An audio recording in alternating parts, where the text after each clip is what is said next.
should start. All right. Paul Mullins is our guest artist tonight. He has been around Fresno a long time. I first saw his work, I think, at Spectrum Art Gallery, and then I think it's St. Agnes. And St. Agnes, yeah. St. Agnes, as some people pronounce it. He has a lot of large prints. He has a couple of large format printers, I know. Made a print for me that I entered in the state fair and did quite well with. He did an excellent job of printing. Paul started off as I think a wedding photographer. Was that it? No, graphic design. Graphic design. Advertising, commercial photography, but I have done weddings. Yeah. That's So, something most we have in common, Paul. I started in graphic design also. Oh, really?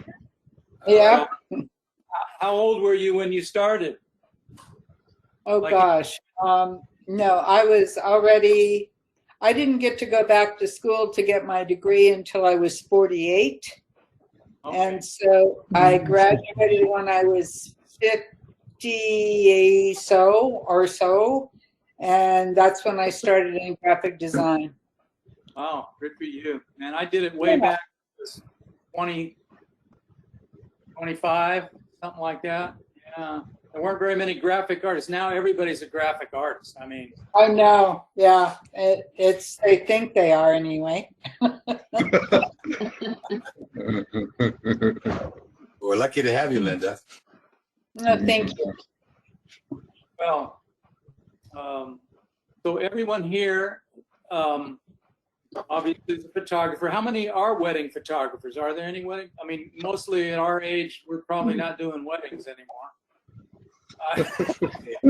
Like funerals?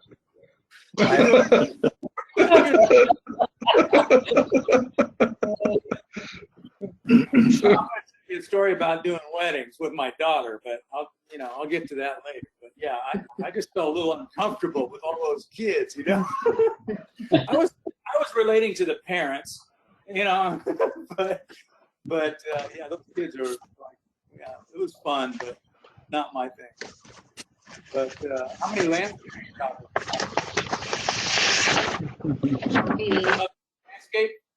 landscape photography? Oh, yeah. Yeah. There's several of us that shoot landscape.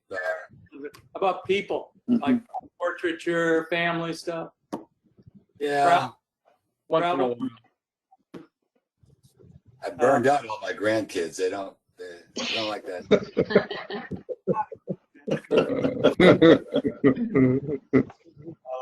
Yeah. Well, I've been blessed to have a career in photography and love what I do for a job. Ever since I was a kid, I never went to college. Well, I went to junior college, took some graphic design and some photography classes, but never got a degree. I'm kind of self-taught. Same thing with my daughter and another son. All my kids are entrepreneurs. They're all self-employed and have their own businesses. So Great. we just work hard, continue our education through other means other than school. But I do have a granddaughter she's at UCLA, which I'm very proud of. She graduated from Clovis North with a 4.7 grade point. Highest in the school history. So, All righty. but Are you yeah, ready for me to hand off to you, Paul?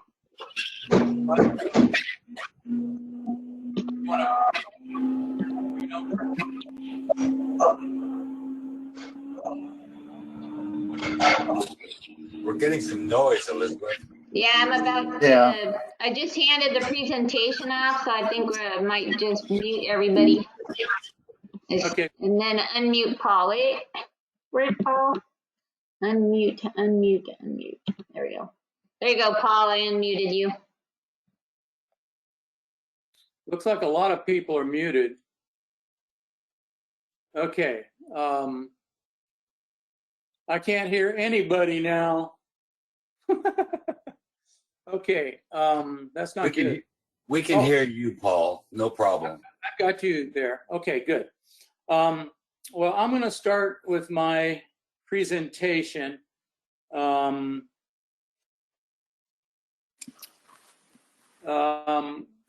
Okay. All right, so everybody can see that?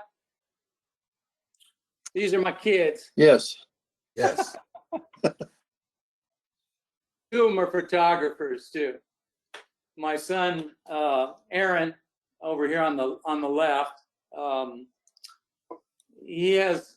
he took over part of my business called it was Fine Art Reproduction, and he uses high resolution scanning back, which is a 200 megapixel camera that goes inside the 4x5, and he photographs fine art. All he does is fine art for artists and painters, and then reproduces their paintings. He's a perfectionist kind of personality, obsessive compulsive, but he is so good at this that I had to have him take that business. So he runs his own business with that as his specialty. And then my daughter, Ellie Colleen, she's a wedding photographer.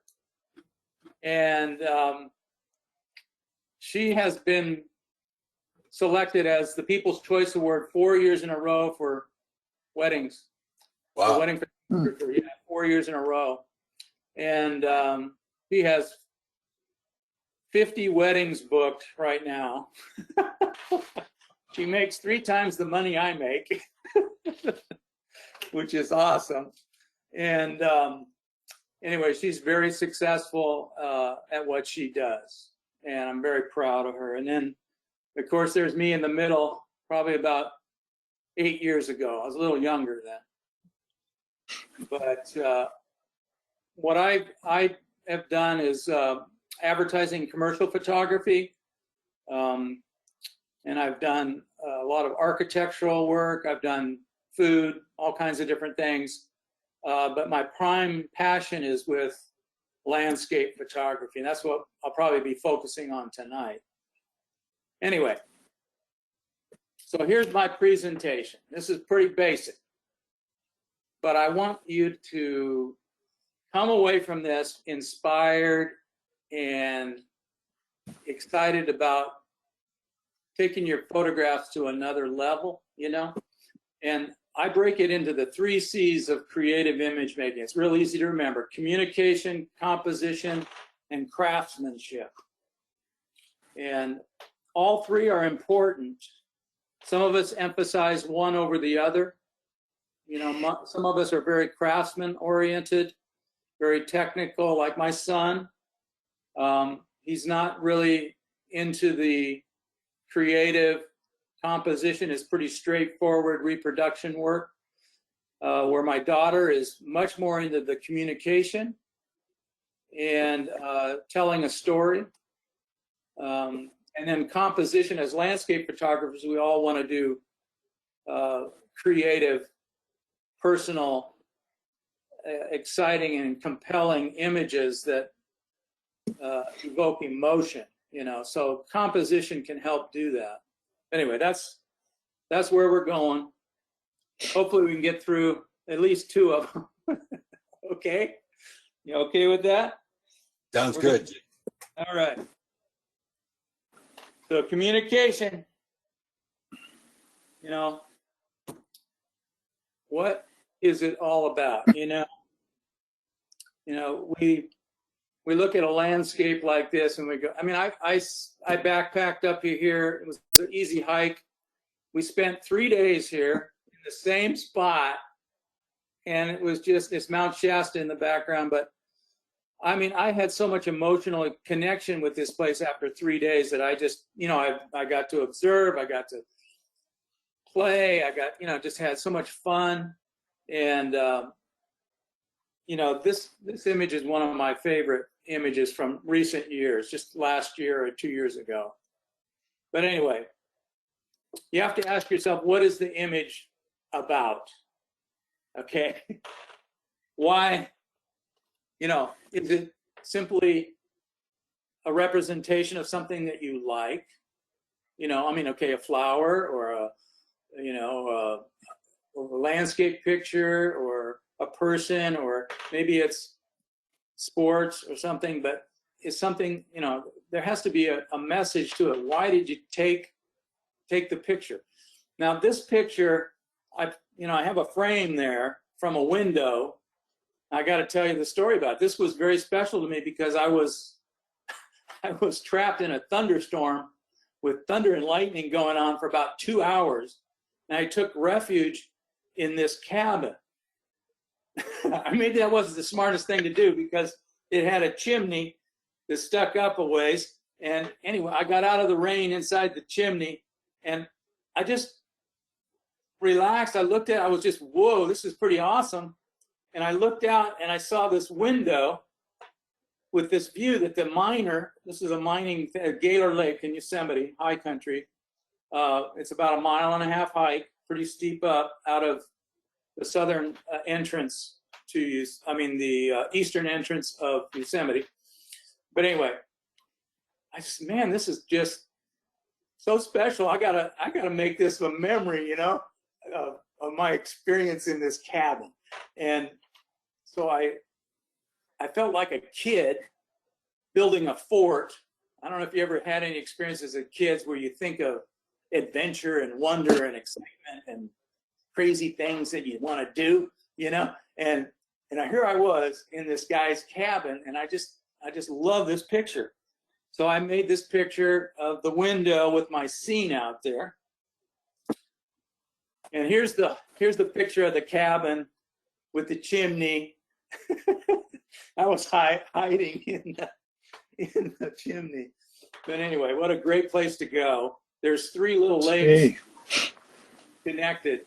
If you can hike steep elevation, it's pretty steep. It's about 1,000 feet up within a mile. So it's pretty steep.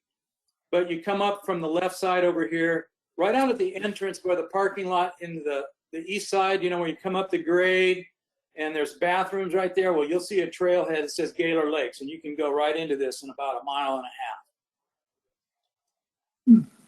It's a beautiful place to go. No overnight camping there, though. Okay, the next question is, what is the intention? You know, is there an emotion? Is it a noun? Is it a verb, an adjective that you're trying to say? You know, this tree, isolated by itself, to me, spoke to me as standing alone, maybe for something, who knows what, but it was different. This tree is different from all the other hoodoos there in Bryce Canyon. And the contrast just stuck out to me, and I had to make this picture because a lot of times we feel alone, or we might say, okay, maybe I'm different, or will people accept me? You know, those kinds of questions. So that's what this image, what the intention of this image was. So that's a big question you have to ask. Why are you making this image, you know? What are we wanting to communicate? Another communication on this was the Hyde fire up there by Hume Lake. This was a year after the fire. And I just had to go up there that spring and find out if there were any little green sprouts coming up next to the dead tree. I thought it'd be a great contrast between life and death and, you know, regeneration. And here, all these wildflowers are growing around, you know, coming up the first spring. This is what it was like there. Here's that manzanita tree that was just burned out. So to me, I'm communicating life from death, or you know, beauty from ashes. You know, that kind of a message. And I think when we have that kind of contrast, it really helps our images. So here's my next question. I want you to ask yourself, where do you get your inspiration from? Many life experiences we're so different from each other, so everybody's going to have a different way of being inspired. Some of us are inspired by painting, some by music, some by theater, some by reading, by our family, by cultures, by religion, by all kinds of different life experiences. But the more that we have to inspire us, the more interesting our images are going to be, because we're more interesting people. You know, we're going to have more to give if we're feeding our creative self. So where do you get your inspiration? Now, for me, I love the Hudson River painters.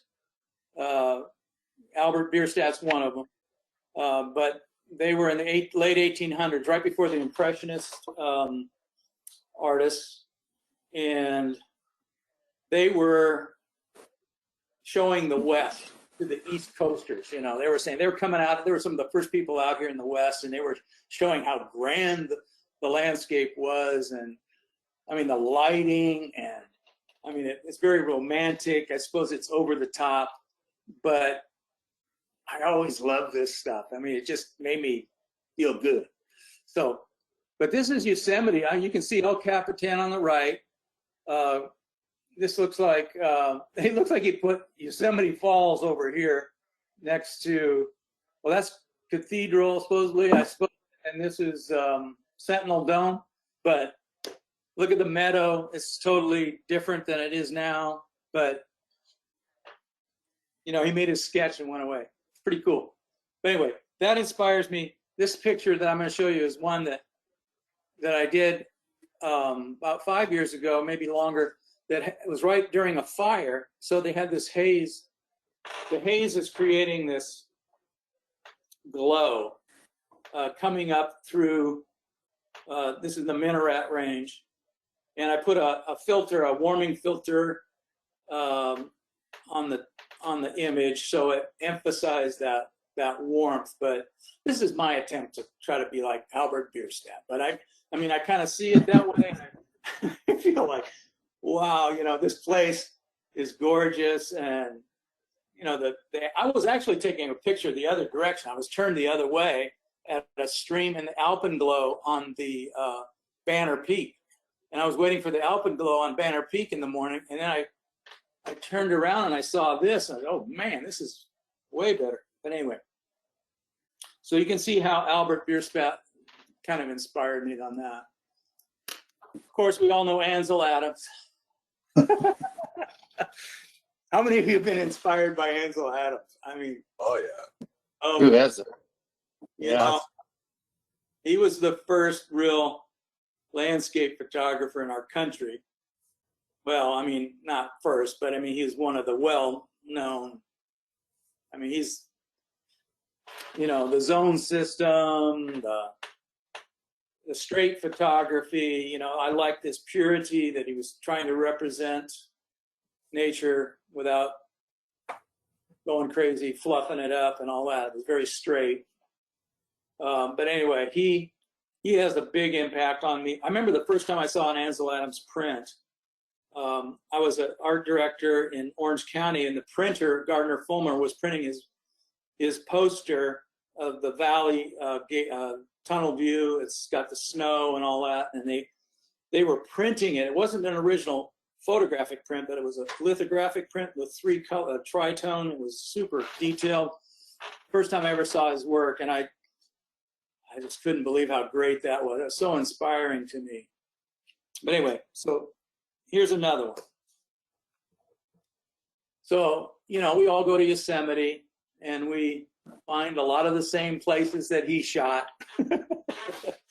And fortunately, you know, it's when you're there, you got to be there when it's good. You know, you never know what you're going to get. You know, you get snow, you get, you know, fall color, you get whatever. It's all different every time you go. But this was one of those days where the ice and the snow were still fresh, you know, from the last day before the day before, and clouds clearing. I mean, this is one of my favorite winter shots. Everybody knows that tree, you know, in Cook's Meadow there. Very good subject to photograph. Yes. Social media, another influence and inspiration. I don't know how many of you have Macintosh or Apple computers. This is their screensaver for, I think, OS 10 something. It's North Lake. Have anybody been to North Lake? Well, anyway, North Lake got very popular because of this screensaver. And my buddy Josh, another photographer, we go out together quite a bit. He said, man, we got to do this shot, you know. So he's looking at his phone, and he's trying to figure exactly where this shot was taken and all that, you know. So we get there. Anyway, I'll show you the shot we ended up with. It's different, but we get there and we camp. If you follow the lines back to the background, there's a campground back there, and we camped there for 2 nights. But we got up at 5 o'clock, you know, sunrise is 6. Get our spot. We went there the night before. We kind of scouted. We knew where we were going to be and all that. And we get there to set up, and here it is. There's 50 people. Oh, geez. I couldn't believe it. It was like, we didn't get up early enough. So we went back the next day. Got up at 4:30 or whatever, 4 o'clock. Got our spot. You know, it's free. Everybody's wearing, you know, down jackets. It's freezing. And you're standing there. Some people are standing in water, you know, a little bit of water there. But it was fun. Quite an experience. But 50 other people got the same shot. Anyway. So here's a big question. And very important to me is, you know, what are you passionate about? You know, what is the one thing that really makes sense to all the other things that you do? You know, if you could take, you know, something that really excites you, what do you love to do more of? And everybody is different. I mean, thank goodness we're not all the same, you know, because some people love to travel and they want to take pictures of the Louvre and, you know, the European or the African. I've had the pleasure of going to Africa twice and the Philippines once on mission trips, and I've had the opportunity to be with the people and shoot some of the things of the, you know, the kids that are being left orphans because of AIDS and, you know, that kind of issue years ago. And it was really special to do that. But, you know, it could be sports. It could be, you know, whatever you're doing that you love to do. What can you do more of? Be with your family. You know, that right there is so important. You know, taking pictures of your grandkids, leaving a legacy. Why do you take, you know, what are you passionate about? When you start finding out what you really turns your buttons, your pictures are going to be a lot better because you really love it and you want to do, you know, you want to express the emotions you feel with it. So that's a big question to ask. This is from the movie City Slickers. Words of wisdom. You know what the secret of life is? No, what? This. Your finger? One thing. Just one thing. That's great, but what's the one thing? That's what you've got to figure out.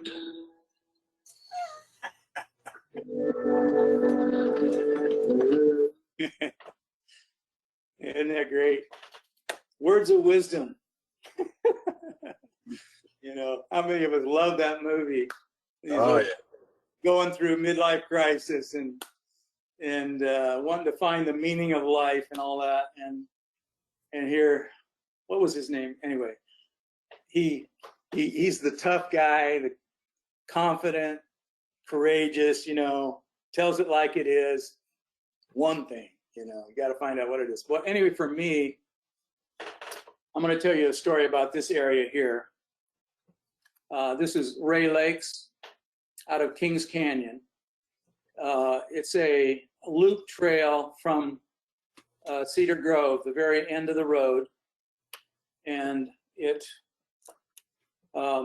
you need to do it in this is a 5-day hike. So it's pretty grueling. You know, you have to have lots of food, and if you're carrying camera equipment, you're carrying a lot of weight, and there's some elevation gain, but this is some of the most beautiful area in Sierras. And on the last day of the 5, we woke to a drizzle of rain.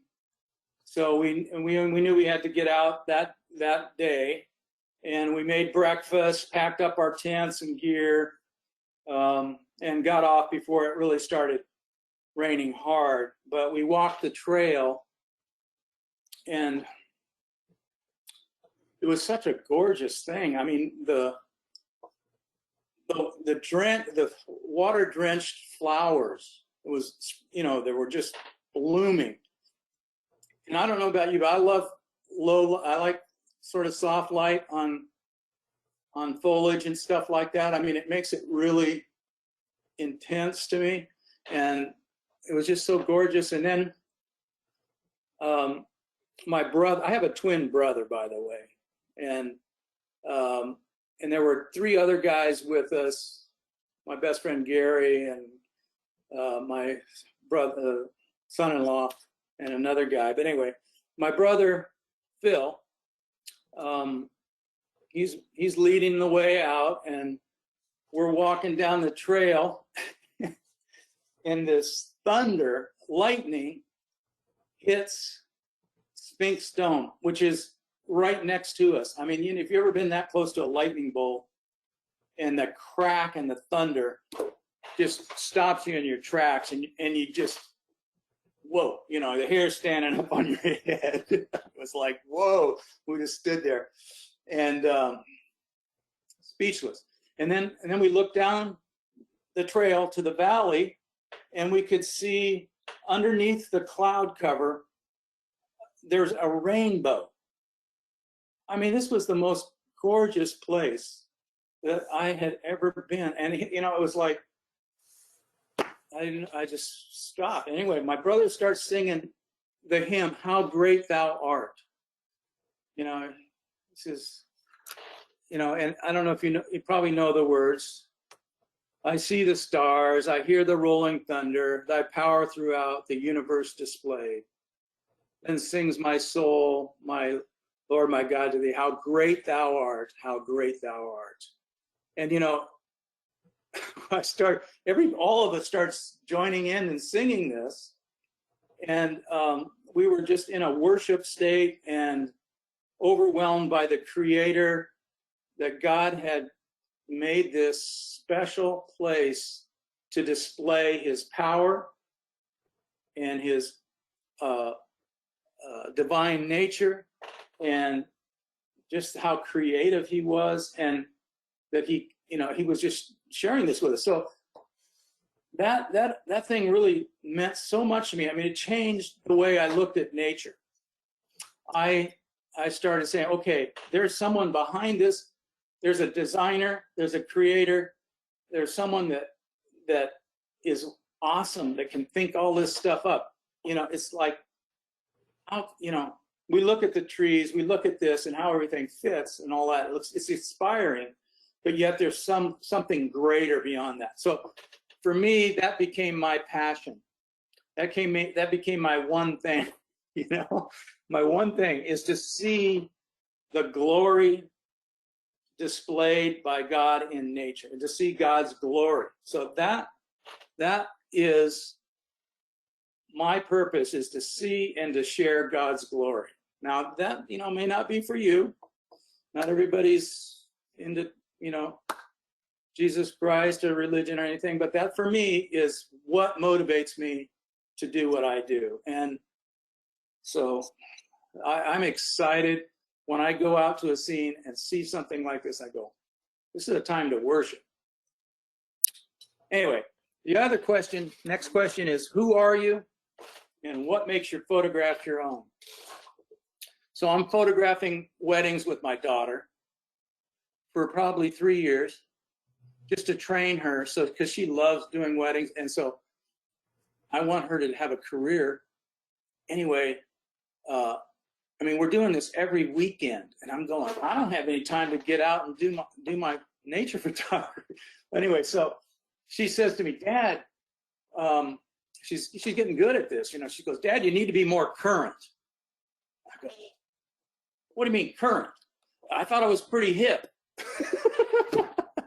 Well, Dad, you need to get more with it, like the style and all that. And I'm going, okay. I thought I was doing pretty good for my old age, but okay, I got to get more current. I think that picture is pretty current. I got the soft focus and she's looking at him and all that. So she said, we're going to go to a workshop in Santa Barbara, and there's some great photographers there. They're young, and they're going to teach you how to do this, more trendy. So we sign up for it. Anyway, it made me think, what am I doing here? I'm wasting a lot of time doing something I don't like to do. And she loves it. And so I ended up giving my, $800 fee to go to this conference to my son-in-law, her husband. And they went together. Anyway, like I said, she has been the wedding photographer for 4 years in a row, People's Choice, and she's really good. You ought to check her out, Ellie Colleen Photography. Anyway, this is a quote from C.S. Lewis. Even in literature and art, no man that bothers about originality will ever be original. Whereas if you simply tell the truth without caring 2p how often it's been told before, you will 9 times out of 10 become original without even noticing it. Everything has been done. How many times have you seen things come and go in trends? In our lifetime, I have seen so many things come and go. And if you went back to the 70s, 80s, or 90s, or whatever, and said, they come back again, but that's so yesterday. You got to get more current. Well, you got to be true to yourself. You have to be authentic. That's the word, authentic in what you do. Why do you take the picture? What are you about?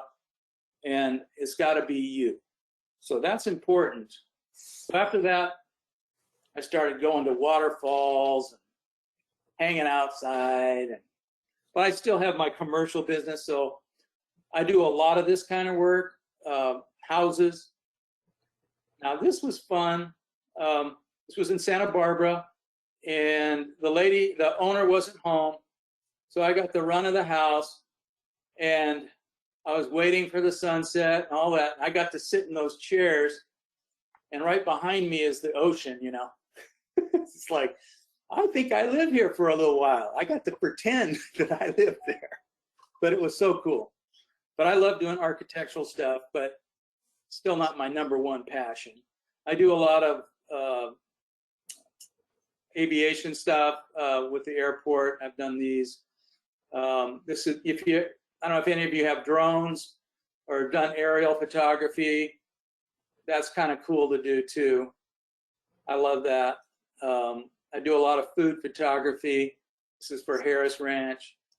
But anyway, people, you might love doing industrial kind of work, like showing what hard work looks like, or who knows what your passion is. But whenever I work for a client, like I went into this place, it was actually a tool and die company, and they make parts for trucks. And the place was total dirty.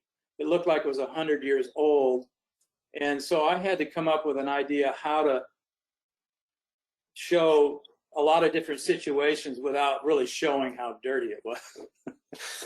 Or to kind of make it look grungy in a way, but you know, not just light the whole scene up. So I got little lights, and I did a little selective lighting, and basically this light source is the thing there. But anyway, when I work for a client, I want to do what is their best solution for their problem. So it's really kind of neat. I mean, it's problem solving, and it's a cognitive approach to solutions, where landscape for me is more intuitive.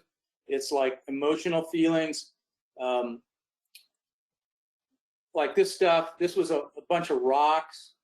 You know, you could do abstract stuff. Like this is rock on the Merced River on the way in through Mariposa. There's this really cool looking rock around, doing, you know, kind of close up abstracts. It's, you know, it's fun. It's different. What I'm saying is, whatever you do, you know, you've got to do your best at it. I mean, like when I go back to that people thing, even though that's not my passion, I got to do what the client needs. Okay. Any questions at this point? I don't want to keep going if you got something you want to say. I think, Paul, we're going to probably wait toward the end before we have questions, but you're doing a wonderful job. Well, thank you. So I'm still emphasizing this communication section of the 3 C's. Okay, we're talking about artistic expression. What is your point of view? What are you about? What is it you're trying to say? Why are you a photographer? Why are you taking a picture? So you ask those kinds of questions. What is the intention of my taking this picture?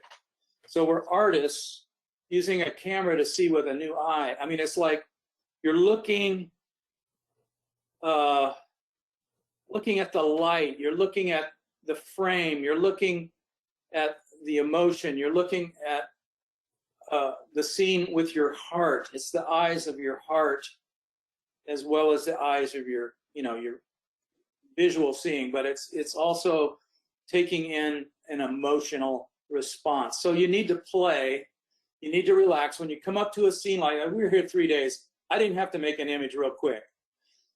I mean, sometimes you get out of the car, you bring you get your tripod out, you get your things going, and you want to get that picture as fast as you can see the lights going away or whatever. But if you have the time to just relax, experience, you know, let it inspire you, look at something that draws your attention, like, oh, there's the focal point right there, and then play with it. Ask questions. What happens if I do this? What happens if I, you know, use a different point of view, different lens, different f-stop, you know, aperture, shutter speed. Do I want it blurry? Do I want it, you know, all these questions. You just play with it.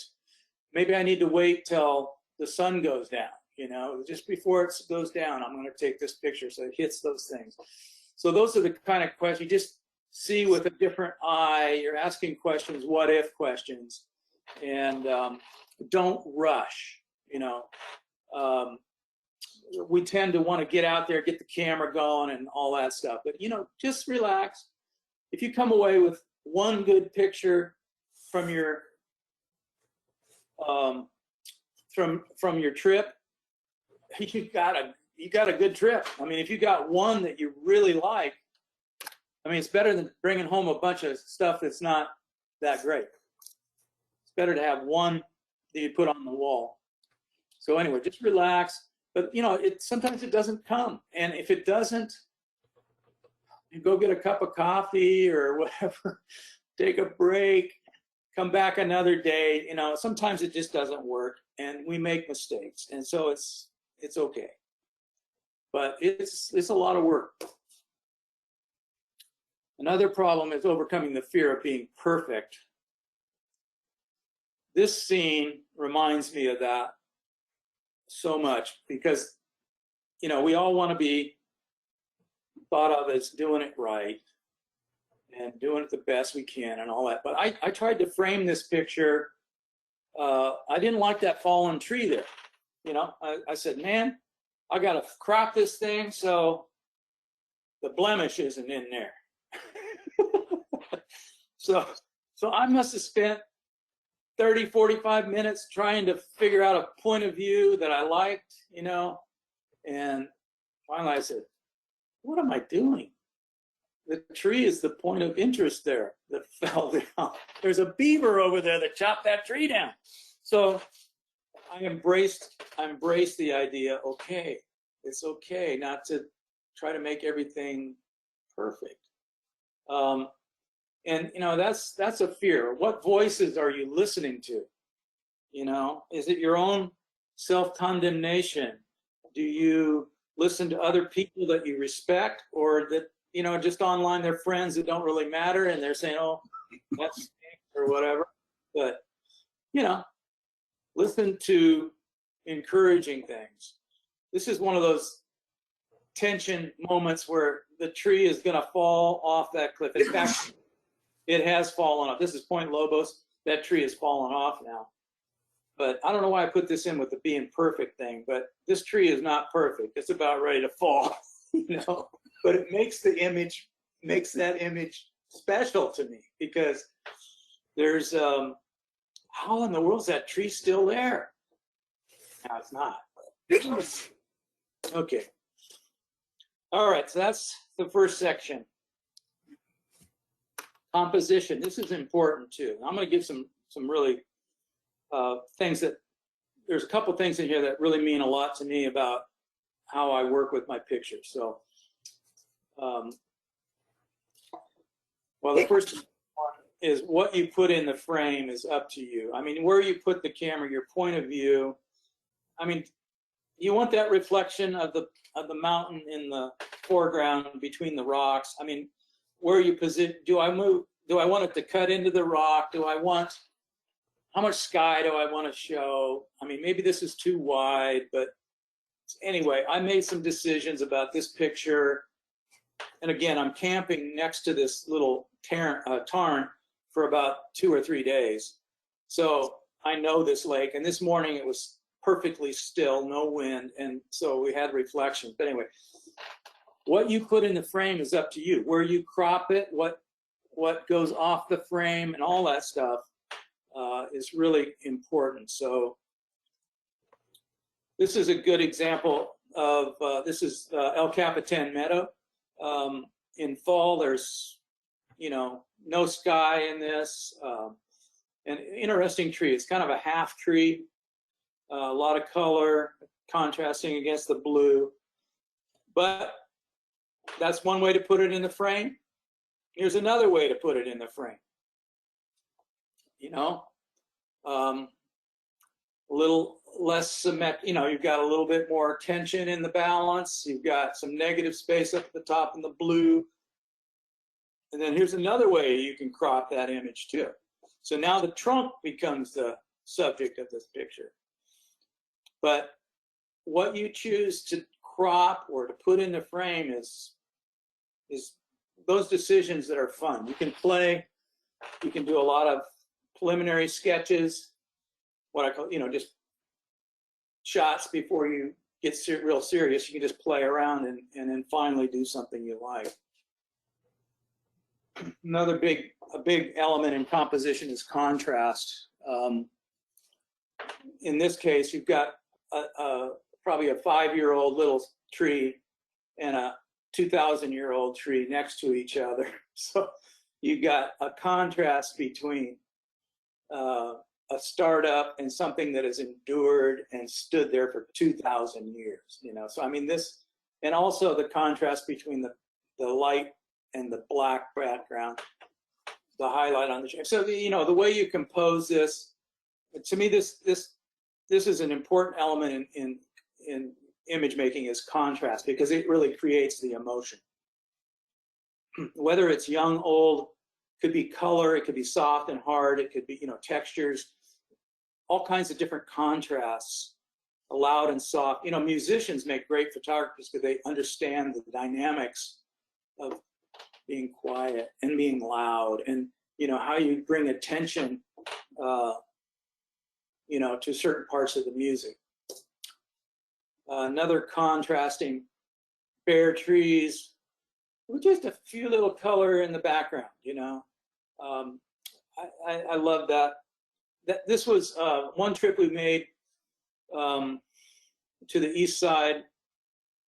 It was so windy that the semi trucks were blowing over on 395. I mean, these trucks are on their sides. All the trucks had stopped by the time. I mean, the wind was so violent. So we knew there wasn't going to be many leaves left on the trees when we got over to June Lake. So this was about all that was left. So, but they were tucked in the back, so they were kind of protected. But I love this contrast of vertical lines and just a splash of color in there. Here's another use of contrast. You have everything monochromatic, but you have this really bright orange spot. Also, it's a contrast between man's cathedral and God's cathedral.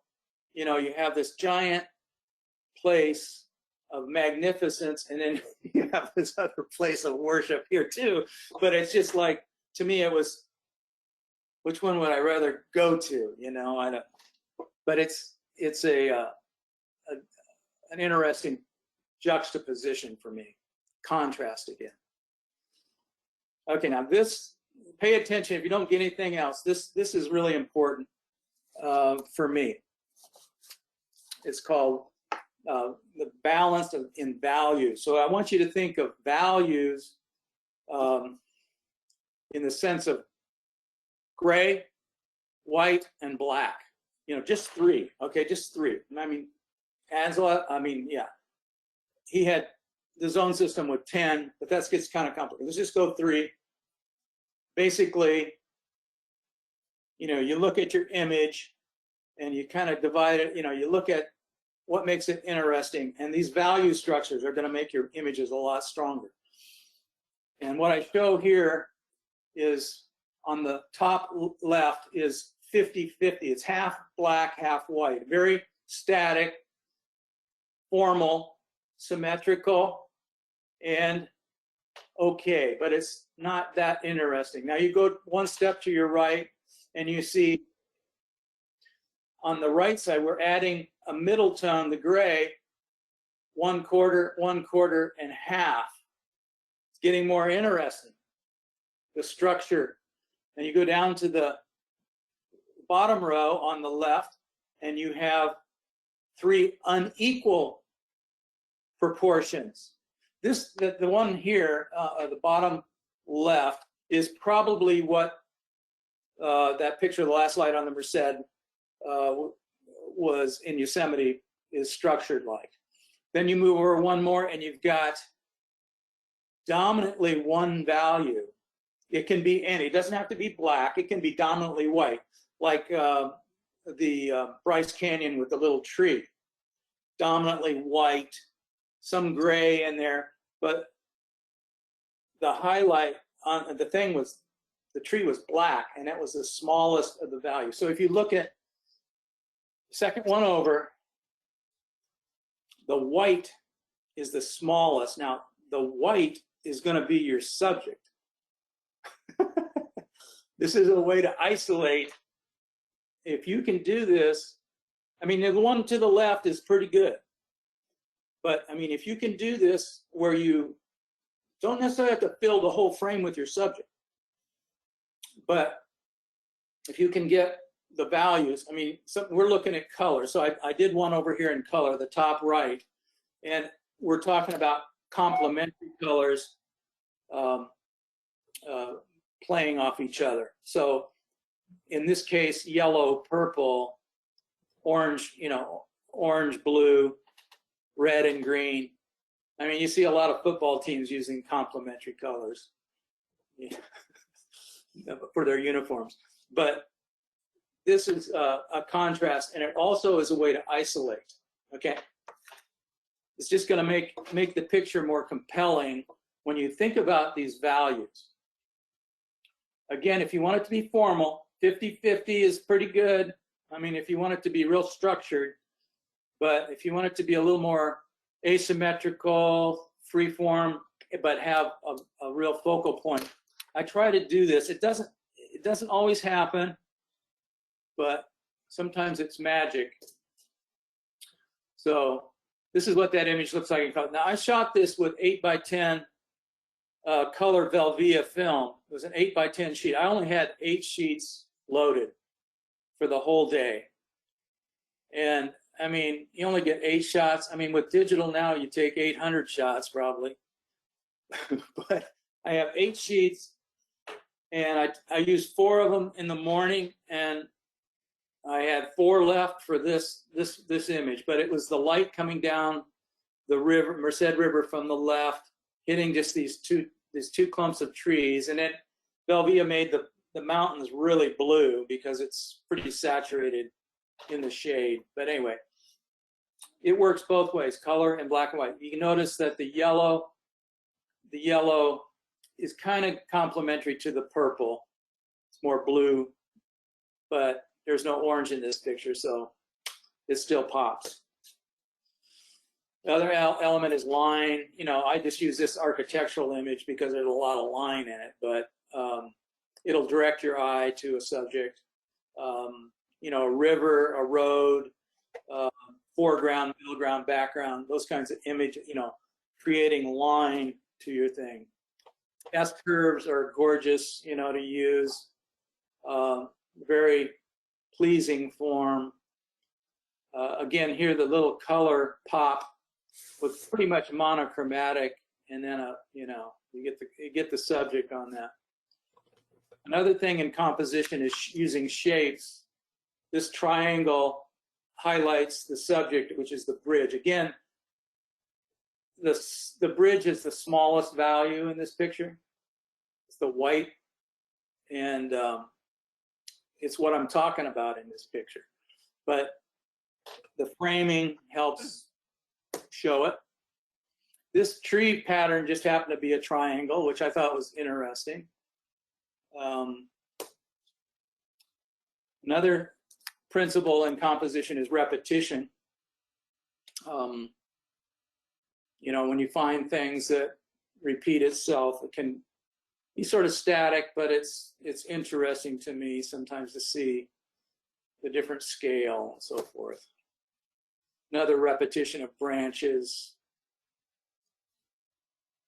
Negative space is so important. The black, notice the black spaces. They make interesting shapes on their own too, you know. This is, you know, the negative shape of the gold reflection off El Capitan across the river. Very cold looking, and then you have the warm contrasting water reflection. Okay.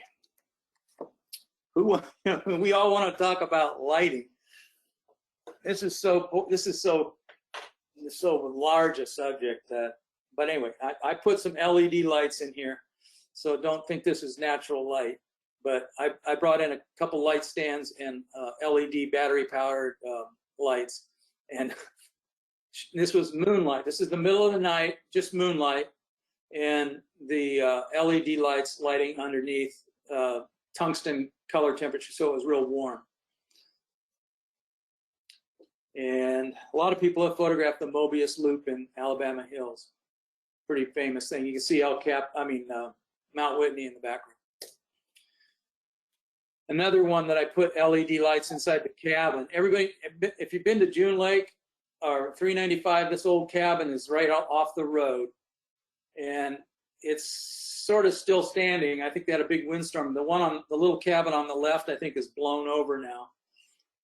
But I have a group of photographers we call S2, Seeing and Sharing God's Glory. And we go over to 395, about 7 or 8 of us every year.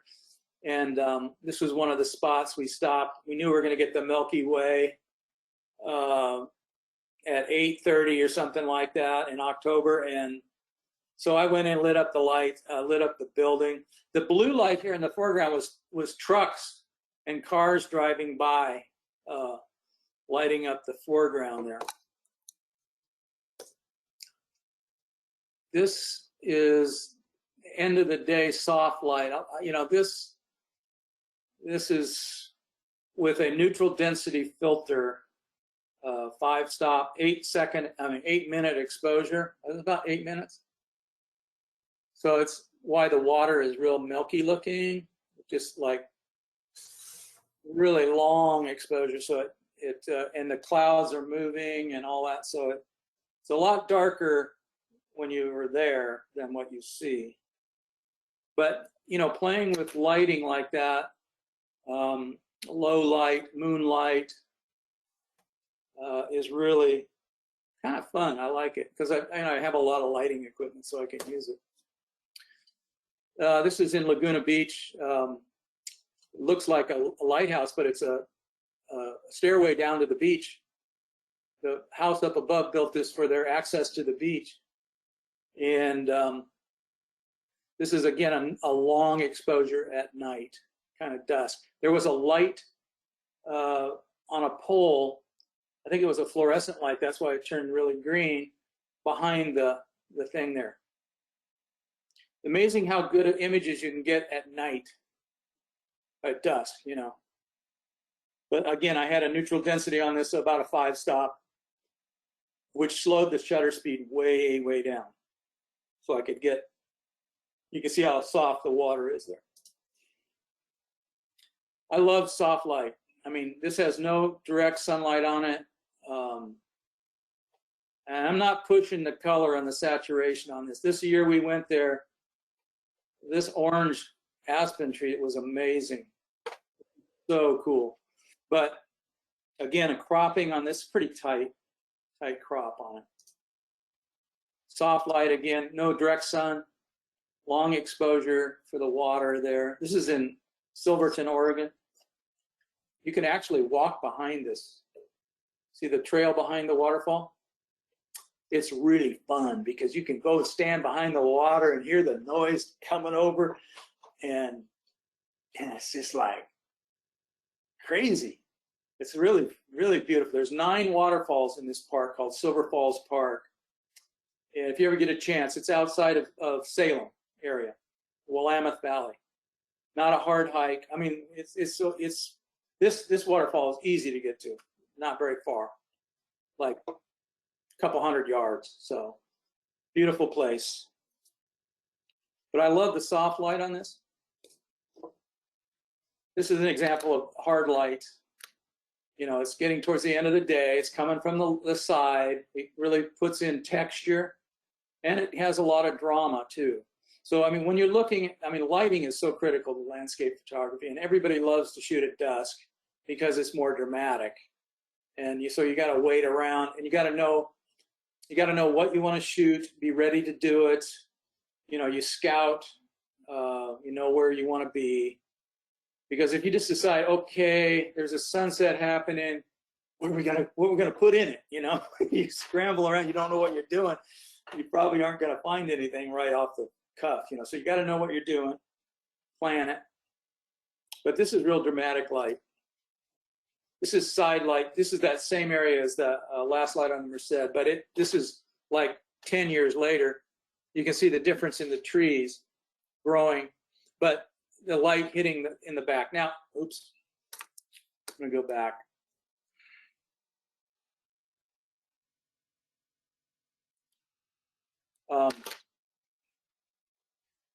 In post-production, and we're going to get into post-production a little bit, but I've emphasized my subject by making it brighter. Okay, I've toned down the saturation, all the other foliage pretty much, so I can bring the eye into that one area in the back. But there's a lot of soft light here too, but it's a little bit of direction. Okay. You know, when the clouds are coming, you get this dappled kind of spotty light, which is really cool. Some of the stuff in highlight, some of it in shade. You know, this is, what is it? Is it Brisky? What is it? Brisky Point? Yeah, no, that's Death Valley. Anyway, Tenaya Lake there in the background. Some more dappled light where the sun comes through trees or clouds. Kind of makes interesting compositions. Some more dappled light is hitting certain spots. Love backlight. Oh my gosh, this is looking right into the sun. Now this, you could never do this without your HDR techniques because the sky would be totally blown out. But with about 3 or 4 exposures, you can hold all the detail like this. There's Millerton Lake off to the right. This is right up in the foothills by Table Mountain. Then, you know, the alpenglow is always fun to shoot. But look at the soft light in the foreground. There's no direct sun coming in here except on the mountain up there. Here's another one with just low light in the foreground and then alpenglow in the morning on Mount Whitney. We actually camped. This is the Lone Pine Campground, or is it called? Yeah, Lone Pine Camp. It's right at the base of Mount Whitney. It's in right outside the Alabama hills. And I'm not kidding you. We just walked maybe 20, 30 yards from our campsite to this spot. It was not. And when we knew we were, the 3 of us that got up that morning knew exactly where we were going and, you know, got it done. Okay, so putting it all together, this is kind of a review of the composition and stuff. You explore and you discover. So have fun, play, experience the place, you get inspiration, define your intention. You know, what is going to be your subject? Or why are you taking the picture? And then express that feeling or that whatever subject you want to do with your composition. And then finally, refine. A lot of us refine too soon and we get too judgmental and we get frustrated with ourselves. You need to have time to play and not to put that pressure on yourself. So the time to refine it is after you've played around with it, ask what if questions for a while. And then you can, even when you get back to your studio and you're working on your computer, selecting your final prints, and you know, that's where you get really judgmental about it. Okay, the last one, craftsmanship. Okay, so probably most of you know about this stuff, but I'm going to go through it. So the first thing I want to talk about is exposure, and there's really one true proper exposure, and that's for your camera sees middle gray, 18% gray, and it's 110 on your histogram, or if you're looking on your computer, it's right in the middle, about 110 out of 256 shades of gray. So black I have over here is 0, and pure white is 256. So those are the number of steps in your digital images. But 18% gray, the middle gray that you see there in the background, that's what the camera thinks that's what a proper thing is. So it's 18%. And in the day of film, we used to have to pay attention to this a lot more. You had light meters. I love spot meters. I'd sometimes carry a gray card with me.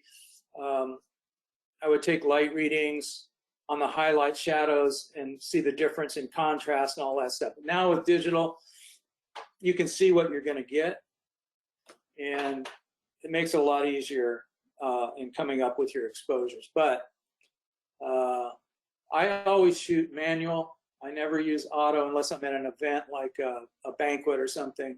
But when I'm doing landscape, everything's manual except for the focus. Sometimes I'll use autofocus on that. But my aperture, shutter speed, and ISO are always controlled for what my situation is. This is kind of an interesting example of, the 10, well, I don't know if I have 10. 1, 2, 3, 4, 5, 6, 8, 9, 10, 11. Okay, so we got your middle gray there, the 110, and you got 0 on the left and 256 on the far right. And each square, there's a square. Okay, so I'm photographing the middle one. I've got that, and I open it up, a stop, and I photograph again, open another stop. This second, each one is going at one stop brighter. and on the left, a one stop darker. So you can see what happens to white. So middle gray, count over 1, 2, the third one, you don't even see white anymore, right? So you've got 1, 2, and maybe a third stop, 2/3 is half a stop of white exposure, and then it's going to start blowing out, okay? After 3 stops, and would be careful after 3 stops on anything white if you're taking a middle gray reading. Now you go the other way. Well, you can look at this. Okay, it goes 18% gray, then it's 36% gray, which is double, 72% gray on the second one over. The third one's 144. Well, 100% is pure white, basically. So you're already blown out. Now you go the other way, 18, half of that's 9, half of that's 4.5, half of that's 2.2, 1.1.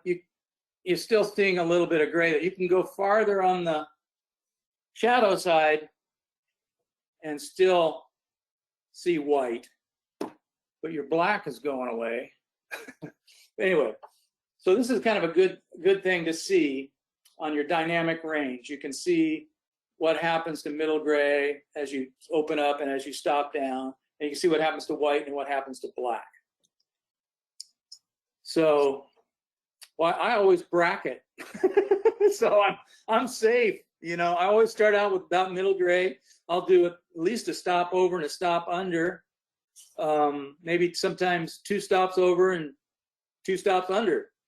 If I want to do an HDR, which is a combination of all 4 or 5, I've got that option, but I can pick an exposure that I like. It's, you know, digital is free, so I mean, you don't have to worry about wasting film. And our histograms, if you're not familiar, I mean, this is important to know how they work, but your black is on your left, and your whites are on your right. And the height of it is, and the volume of it is how much white is in the picture, how much, you know, gray there is there. You look at the bottom histogram, the one that has the hump in the middle is probably the most balanced, and probably it's more middle tone, whatever, but it's an exposure that you can work with really well. The one in the middle, it's a little heavy on the dark. There's some openness on the highlight down there. You could go a little bit brighter on that. So, I mean, if you get used to using these, they're pretty important on seeing your exposure. So the one on the far right, all your stuff is jammed up to the right a little bit. It's still got a little space in there. I think that would be workable. You want to expose to the highlight side, the brighter side of your image if you can, because you have more information, more steps in there. You just don't want to blow it out. Any important white information, I have my camera set so the highlights blink when they're overexposed. So that gives me an indication that, okay, are those specular highlights? That's okay if they go out, but you know, let's try to keep it where they're not blinking. That's a really easy way to judge your exposure too. Both of these are middle gray in the middle. Depending on what you put around it, they look totally different. So the one on the right looks a lot lighter, you know, with the black around it. So, but they're both middle gray. So depending on if you have a low key or high key thing, you might want to underexpose a little bit, overexpose for the other one. Okay. Are you guys getting bored yet? Are you still with me? Oh yeah, we're here. We're here. You're doing great. Because this is, you know, this is technical. You know, this is it though. I mean, you only have 3 controls, right? You got ISO, shutter speed, and aperture. And once you get these things down, hey, you don't even think about it anymore. Really, I mean, this stuff is just second nature to you. Although I did a job this afternoon, I was doing some architectural work, which I do on a tripod, and it's really long exposures, like 5 seconds at f8, f11, and then they said, oh, we want a picture of the interior designer next to this wall. So I'm thinking, oh, I can't take a picture at 8 seconds with a portrait, so I got to change everything.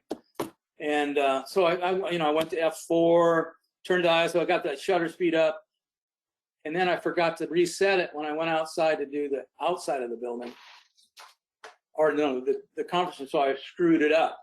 Wasn't thinking. But normally this stuff comes pretty second nature after a while. Anyway, so I have ISO represented by a sponge. That's how sensitive the array is to accepting the light. I mean, it's going to be more sensitive the higher the ISO number, and less sensitive the lower.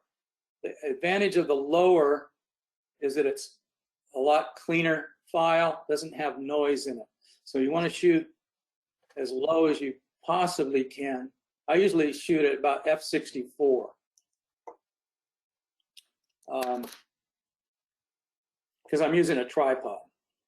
Almost always use a tripod. A landscape, always use a tripod. I mean, I don't even think about it. It's always on a tripod. So lowest ISO is good, but sometimes you have to move it up. And these new cameras go up there to 80,000, 6. I mean, they're ridiculously high numbers, but it's real noisy. You don't want to use that unless you have to. Okay, the second one is shutter speed. Got that represented with a stop shot, how long it's open. And then the aperture is the size of the opening. Okay, so I illustrate this. Okay, remember there's one correct exposure, middle gray, right? 18% gray. So there's really, your light meter is going to tell you there's only one right exposure, but there's a lot of different ways to get that, depending on focus, motion, those kinds of issues. So on the left, I have a very fast shutter speed, like I was doing for the portrait. I mean, no, this is a long shot. I'm sorry, 40 seconds, a long shutter speed, and the opening is very small. So there's just a little bit of water coming out of that thing. That's like light coming through your camera lens. You can see the size of the shutter there. And it's going to take 40 seconds to totally fill ISO 100 sensitivity. So you go over one, half again. Each stop is half or double. So 20 seconds, half the speed. I'm going to change my aperture one stop because I got to compensate. There's only one right exposure. So shorter time, larger aperture. Go over one more, 10 seconds. It's going to come out a lot faster out of the aperture because it's a bigger opening. See, 4 drops coming out pretty fast. But it's still filling the ISO sponge, the proper exposure. Then the last one, say 5 seconds, not that quick, but it's again double the number, or half the number of the time, and the aperture is opening up twice the size. f2.8 is twice f4, twice f5.6, 5.6 is twice f8. Okay. The one confusing thing that took me a long time about this is the aperture number. The higher the number, f22, the smaller the opening. And the smaller the number, f2.8, the larger the opening. It's just turned around. But that's the way it is. So you just got to learn how to think backwards there. So every one of these, each full stop, the aperture, shutter speed, and ISO doubles the measurement. Allows the light through the lens from the previous stop. So when you move one control up, you need to move the other control down. So the first example, I mean, you guys probably know all this, but okay, the constant on the first example is the ISO. It's the thing that will not change, okay? So I know, okay, so I'm going to try to shoot as slow a shutter speed, ISO as I can, because I don't want noise. I'm going to shoot ISO 64. So, and I want to shoot about f8 because I like f8. So that proper exposure is 40 seconds. Oh, that's a long time. I don't think my camera shoots 40 seconds. Must have a polarizer on that thing. Anyway, so 40 seconds. But if I don't want to wait around 40 seconds, let's say I want to open it up and have different focus, I go all the way to 2.8. It's only going to take me 5 seconds, but I got to adjust. You know, it's like a teeter-totter. You adjust one, you got to adjust the other. Second example is the shutter speed. I want to keep the shutter speed fast because I'm shooting sports. I got to stop motion. You know, it's critical that I'm on a hand hold. If you're hand holding it, you got to shoot it, you know, at least a 60th of a second, 1/25th of a second.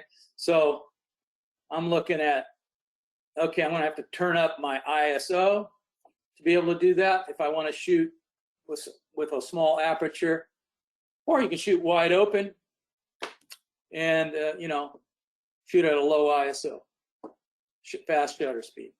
Same thing with the next one. F-stop is the same, always the same. So you know that, I mean, I pretty much shoot this way all the time because I'm on a tripod. I know I want to shoot at f8 or f11, somewhere in there. And with a wide angle lens, that's pretty sharp all the way through my image. So I'm shooting it, I'm keeping my f-stop the same. So, and I don't like changing my ISO. I like keeping it low. So really my control that I use mostly on my landscape is my shutter speed. So it doesn't really affect it that much. I mean, it might get a little noisier when it goes long, but on a tripod, unless it's windy, so now it's windy, I got to control the motion, then I'll start using a faster shutter speed. But most of the time, it's all with the f-stop at f8, ISO 64 is what I use, and then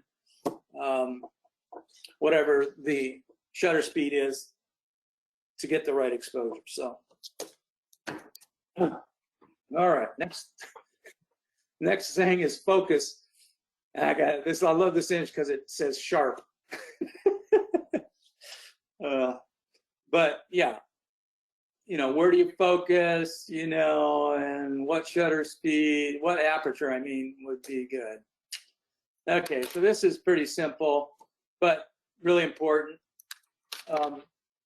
Your shutter speed controls motion. Okay, I got that mentioned right there in the middle. Shutter speed controls motion. So like anything that's critical with, if you want it to be blurry looking water, you got to have a long exposure. If you want to have it sharp and splashy, then you got to use a faster shutter speed. So the shutter speed controls the motion. The bottom one, the aperture controls the focus. So that's why you would say, okay, I better choose an aperture that's going to give me a good depth of field. I mean, whether it's sharp in the back, sharp in the front, sharp in the middle. You know, I want a sharp. So I'm going to use a smaller opening, larger number, f-stop. The smaller the opening, the sharper it's going to be. The larger the opening or aperture, the softer, the shallower depth of field. In this image, I'm just focusing on the middle pot there, and you can see the foreground's a little soft and the background's soft. F1.8 is very shallow depth of field. F14, pretty sharp all the way through. It depends on the lens you use too. Wide angle lenses are sharp from 4 or 5 feet all the way out. I mean, you don't have to go, I mean, you can shoot, I mean, f8 is great for a wide angle, I think, because your sharper point in your lenses are the middle of your lens apertures. So like wide open is a little softer sometimes and a little more chromatic aberration. Sometimes the smallest or smaller, the same thing happens. It's not as sharp an image. It might have more depth of field, but it's not as clean. The lens works best in the f8, f11 range. You're going to get sharper pictures at f8, f11, 10, whatever in there. If so, you want to focus 2/3 in, you know, on your where you're focusing your point. Also, the newer mirrorless cameras have highlights to show you what's sharp. So mine turn red when I manually focus, and it's telling me what is in focus and what's not, which is a nice aid. Okay, so the lens choices. Now these are the lenses I have. I think I have one that I took the picture with that I use for my infrared. I have an infrared camera that's dedicated to that, but it's an old lens. And I use zoom lenses. I use a Nikon Z7 and a Z6. I have both. And I have chosen to go with the smaller, lighter versions of their lenses. I have a 1430 f4. But with landscape, I never would ever shoot it at 2.8 or anything like that. So I'd rather go with the smaller size. I can put filters on the front of this wide angle. I can put a polarizer on there, a neutral density on there. It takes threaded filters on the front. Where my old, I had a 1424 f2.8. It was a huge, heavy lens, and it had a big bulbous front on it. I couldn't put a lens filter. I had one, but the polarizing filter for that lens was about 8 inches wide. It was, and I'm older now. I can't carry a lot of weight. This lens, this 1430, woo, love it. Small, lightweight, and with the other one is a 2470, about the same size, a little bit heavier, I think. It's again f4. See, I don't do portraits, and portraits you'd want more bokeh. So with the portrait kind of stuff, I didn't put that lens in. I have an 80 millimeter portrait lens f1.8. I didn't think about that. I hardly ever use it unless I'm doing portraits, but it's a fixed lens, not a zoom, and it's 1.8, so it's really wide open if you need it, and it gives a nice soft background if I need that look. And then I got the 7200, which is getting pretty heavy. I wouldn't like to backpack with that. This one on the top right is a perspective control lens. That's a macro lens, and I use that for studio work and for macro work. It's an 85 perspective control. It's a very sharp lens. And then this big one is 200 to 500. I very rarely use that. Maybe if I'm doing wildlife, I'm doing some birds or something with my friends. One thing I like to compress, like photographing the Sierras and putting, the foreground of, like, say, fruit trees and stuff and foothills, and you kind of compress. It makes it look like the mountains are really close. That I'll use for that, but that's pretty much it. Another technical thing is your filters. A lot of people get into a lot of filters, but I only use these two, the polarizer and a variable neutral density. And the polarizer, I think, is really critical for knocking down highlights on foliage. In architectural work that I do, it really takes the highlight off of floors or on tables and things like that. I can really control reflective angles of light. So the polarizer is really important. That I have that one 82 millimeter, and then I have step-up rings for all the other lenses. So I just use one. I only have to buy that one filter, and I use it on all the lenses because it has adapters to fit. Same with the neutral density. Okay, shooting in RAW. I don't even shoot anything else but RAW.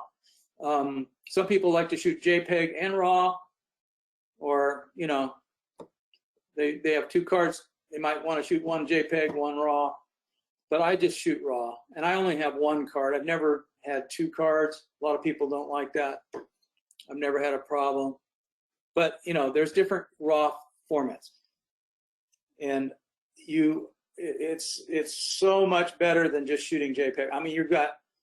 you got so much dynamic range between your highlight and your shadows that you can work with so much information, color, temperature. It's it's a dream come true. It's like having the raw film of any IS. I mean, it's great. I mean, color temperature. You've got the highlight shadow detail. I mean, it's so important for me to shoot. I mean, you got to shoot in raw. I would just recommend, unless you have to send it to somebody right now, you need a JPEG file of it and you're sending it on your phone or something. But so mine is the Nikon NEF file. There's a lot of different formats. I used to have a Hasselblad 36 megapixel. It was the 3FR format. And I'm not kidding you. I mean, that Hasselblad, I'm embarrassed to tell you, it cost me, with the 3 lenses I bought, it cost me almost $30,000. And this was probably 8 years ago, 9 years ago. And then when I got the first D300E Nikon, was like 32 megapixel, just about the same. And the lens choices were so much better,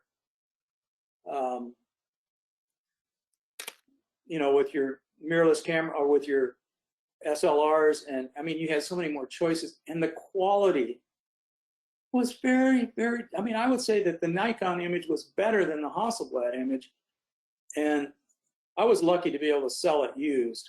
And I think I got about $12,000 or $14,000 for, what I invested in. But, for $3,000 for a really nice SLR or a mirrorless camera, I mean, you can't beat it. Yeah, I paid the price on the bleeding edge of technology, I tell you. I thought, because I was, commercial photographer, I needed that. Nobody cared about it, really. I mean, except that I wasted a lot of money on it. I mean, I could have retired a lot earlier. Okay, so let's go on. Okay, these are the software programs that I use. And I don't know, I guess I could demonstrate something, but Adobe Lightroom, or it's Adobe Photoshop, and then I have a plugin, an action called Tony Kuiper TK Actions, and it's an add-on into Photoshop, which gives you, it gets pretty technical, but it's luminosity masking, and he has a lot of other shortcut functions in there. But let me see here. I might just go to an image. Let's see what I can do.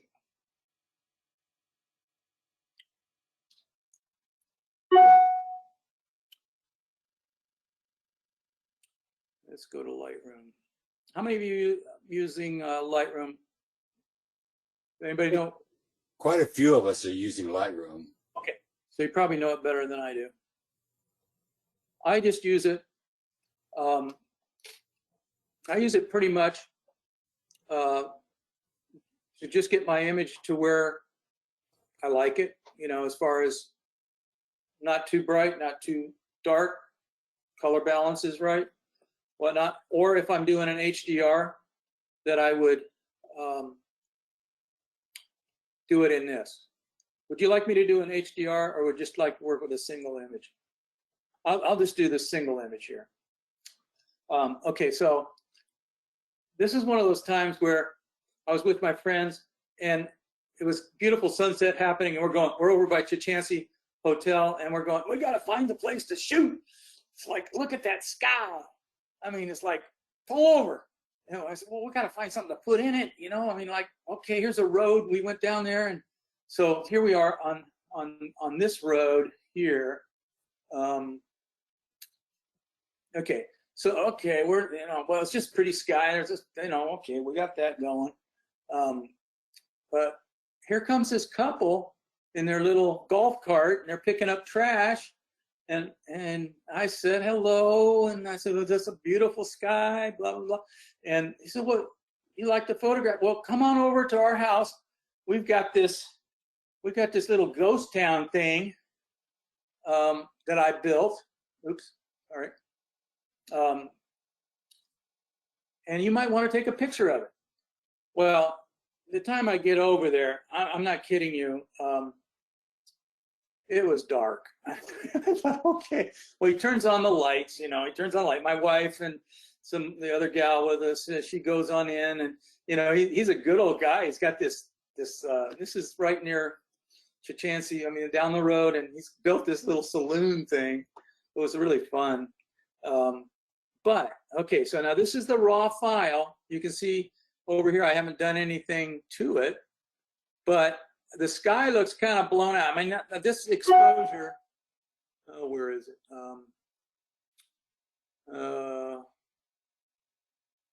Where's the info on this thing? Anyway, I'm thinking that this exposure is about 8 seconds, 10 seconds, something like that. But anyway, so first thing, I'm going to bring that, I'm going to get, you can get something in that sky, but if we keep something in the sky, then everything else is going to go dark. Well, anyway, so, I can bring this down, but I'm going to just get it to where, see, it looks like some highlights are blown out there. You can see I'm holding down a option key to see where all the highlights blow out. You probably know how to do that. But anyway, I want to just keep it to where it's still got information in there. And the shadow, we can bring the shadow up. See how much information we've got in that picture? Raw file, 16-bit, totally amazing how much information we've got in that, I like to leave my black. I don't want to go. So I'm going to do the same thing. I'm going to hold down Option and see where, if it's too black, it's going to go. I want to keep it right there so it disappears. Might put a little texture in, little saturation, not much, just a little of that. Okay, so I'm looking at the sky. It still looks a little too bright to me, but okay. So the orange in the door is pretty dark. But anyway, so I'm okay with that. So now I'm going to go into Photoshop and do the rest of my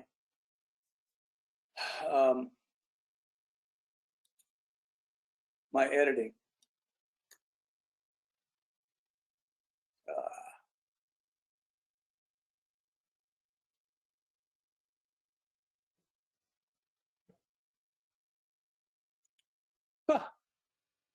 Okay, what is that? It's a net?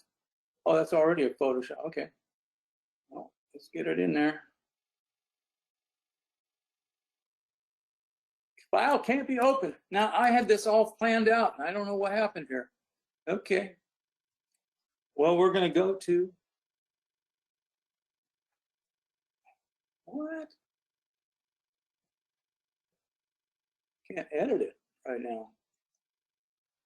Well, this is the image after I did it in Photoshop. So I put a little more saturation in the sky, took out some of the color in the door, stuff like that.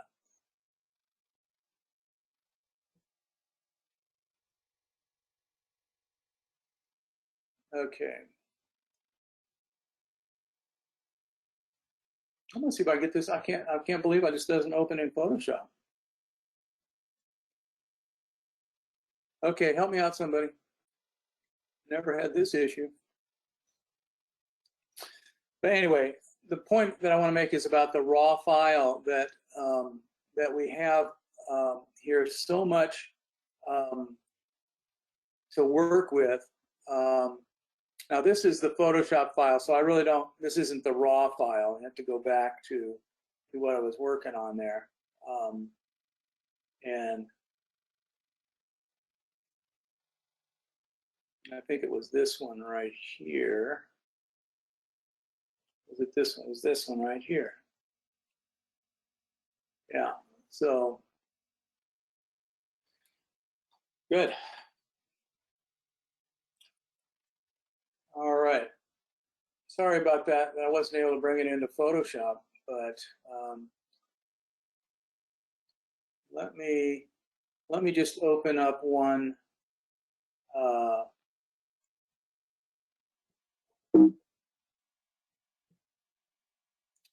That.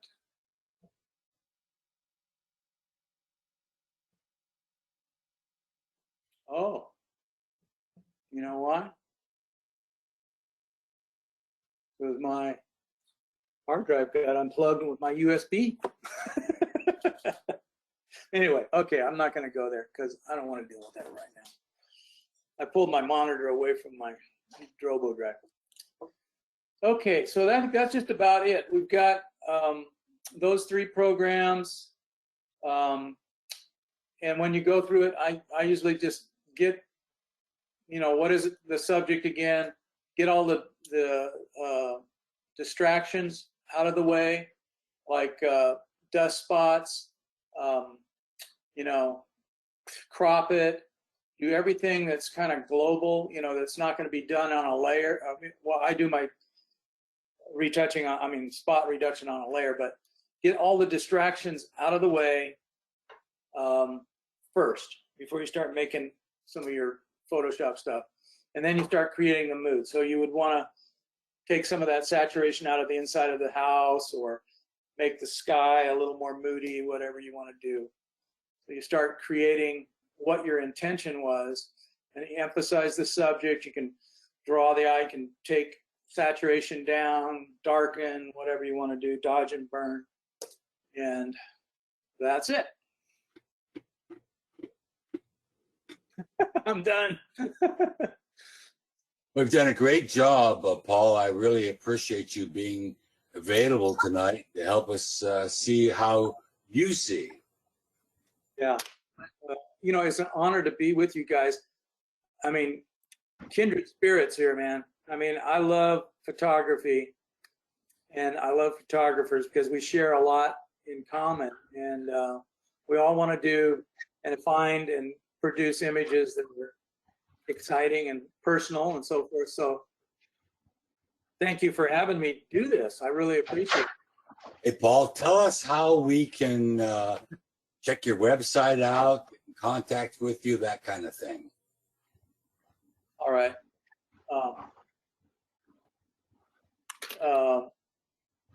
PaulMullinsPhoto.com is my landscape. There's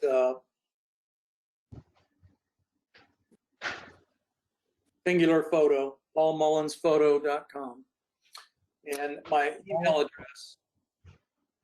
Oh, this is John Crawford. I'm the president of the Camera Club, and on behalf of the club, I want to thank you for a great presentation. You went through a year's class in Photoshop and photography for people. It was very interesting. I have one question. There's a couple of chats up here you might want to respond to. Looks like there's 4 chats. Okay. I put one of them up there asking where that silver something park is. Okay. I'm looking at it. Where is Silver Falls? Okay. So you go to Salem, Oregon on 5. Okay. When you get to Salem, Oregon, you're going to go east to a town called Silverton. Okay, I-5 east of, yeah, okay, in Oregon. Yeah, in Oregon. And then Silverton is a small community about 30 minutes from Salem. And then from there, Silverton, yeah. From there you head up, and they have signage. Everybody knows where Silver Falls is. It's hard not to find it.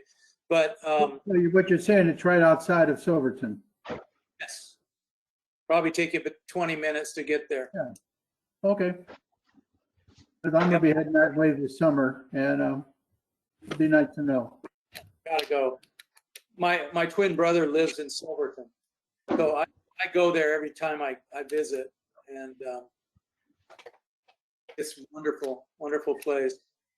Oh, you do workshops also, right? I used to, I just didn't like the logistics of it, putting it all organized together. So what I decided to do was individual workshops. So I'll just do 1 or 2 people at a time, not overnight stays and that kind of thing. But and it's usually geared more personal that way to whatever level they want to go. But you know, I have enjoyed like tonight sharing what I know.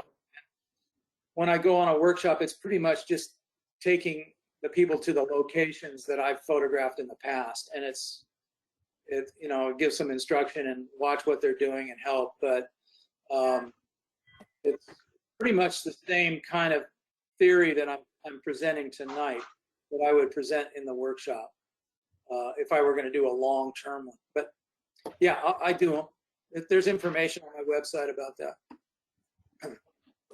Okay, Paul, let's give everybody a chance to ask a couple of questions. Then we're going to have to bring this to a close.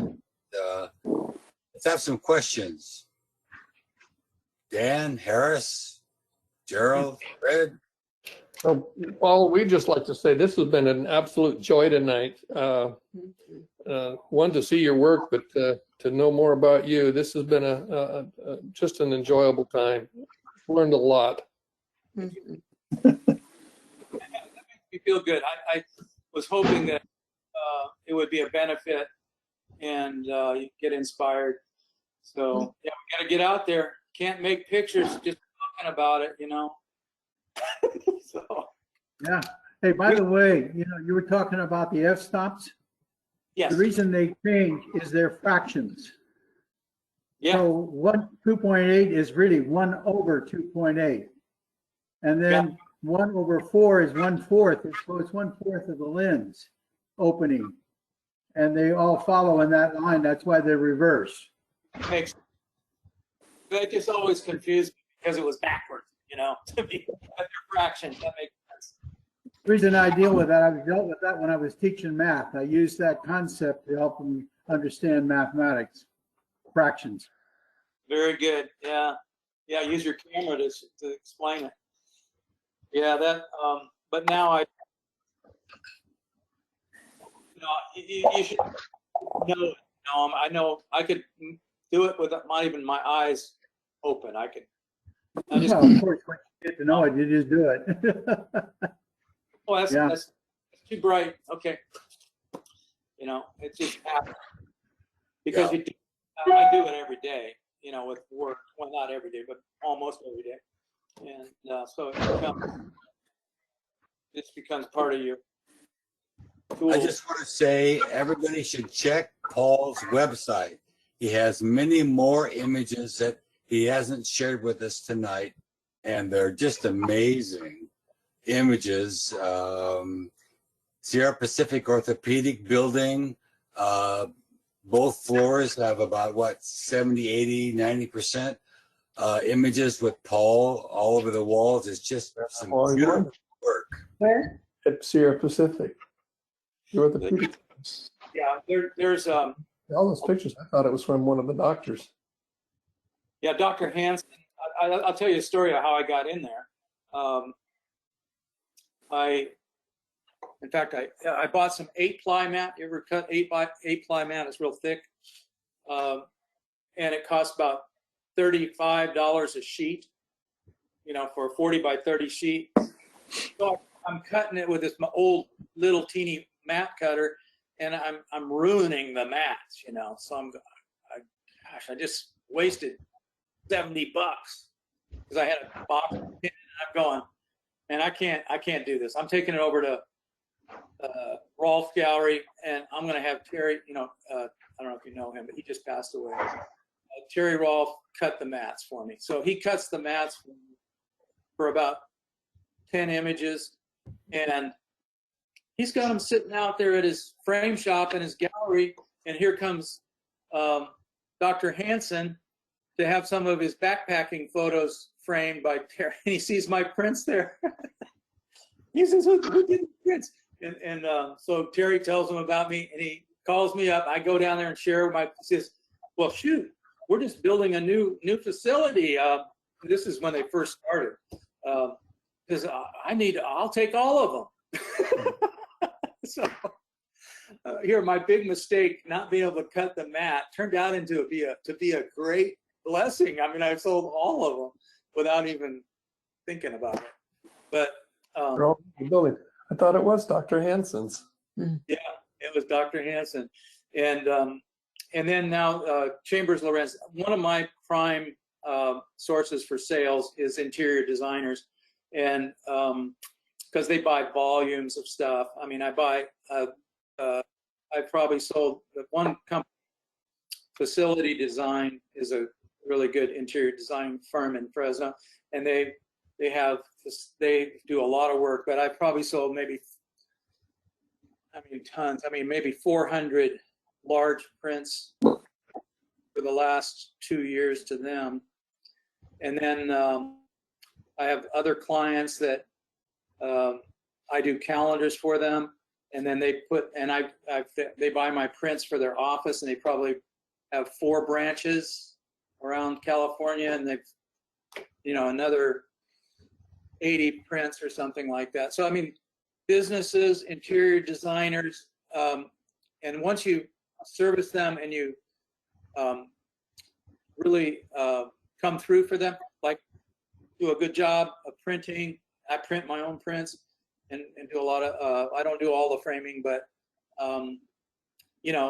they come back for more work. So keeping your customers happy, really important. But, one of the things that worked well for me was being in advertising.